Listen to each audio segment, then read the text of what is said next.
മുനമ്പം ഭൂമി വഖഫ് ഭൂമി എന്ന് കമ്മീഷന് മുന്നിൽ ആവർത്തിച്ച വഖഫ് ബോർഡ് മുനമ്പം ഭൂമി ഫറൂഖ് കോളേജ് നിയമവിരുദ്ധമായി കൈമാറ്റം ചെയ്തു.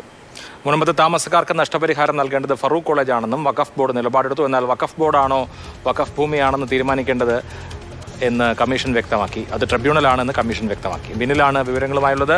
ബിനിൽ, വഖഫ് ബോർഡ് ഇത് വഖഫ് ഭൂമിയാണ് എന്ന ശക്തമായ നിലപാടിൽ ഉറച്ചു നിൽക്കുകയാണ്. എന്താണ് വിശദാംശങ്ങൾ?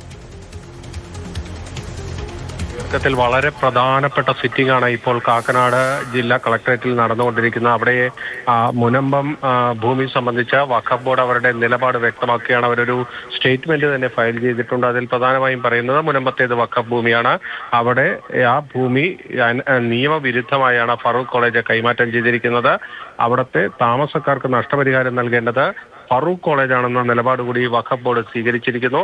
അതോടൊപ്പം തന്നെ ഇപ്പോൾ കമ്മീഷന് മുന്നിൽ മുനമ്പത്തെ താമസക്കാർ, അതോടൊപ്പം തന്നെ വഖഫ് ബോർഡ്, ഫറൂഖ് കോളേജിലെ പ്രതിനിധികൾ, വിവിധ മുസ്ലിം സംഘടനകൾ അതെല്ലാം തന്നെ ഇന്നത്തെ സിറ്റിംഗിൽ പങ്കെടുക്കുകയാണ്. മുതിർന്ന അഭിഭാഷകരെ തന്നെ ഇരു വിഭാഗങ്ങളുമോടെ കമ്മീഷന് മുന്നിൽ ഹാജരാക്കുകയും ചെയ്തിട്ടുണ്ട്.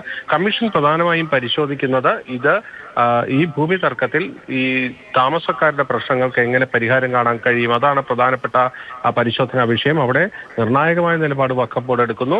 ഭൂമി വഖഫ് ഭൂമി തന്നെയാണ്, അതിൽ മാറ്റമില്ല. അവിടെ തെറ്റായ പ്രവർത്തനം ഉണ്ടായിരിക്കുന്നത് ഫറൂഖ് കോളേജിന്റെ ഭാഗത്തു നിന്നാണ് എന്നതാണ് ഇപ്പോൾ വഖഫ് ബോർഡ് എടുത്തിരിക്കുന്ന നിലപാട്.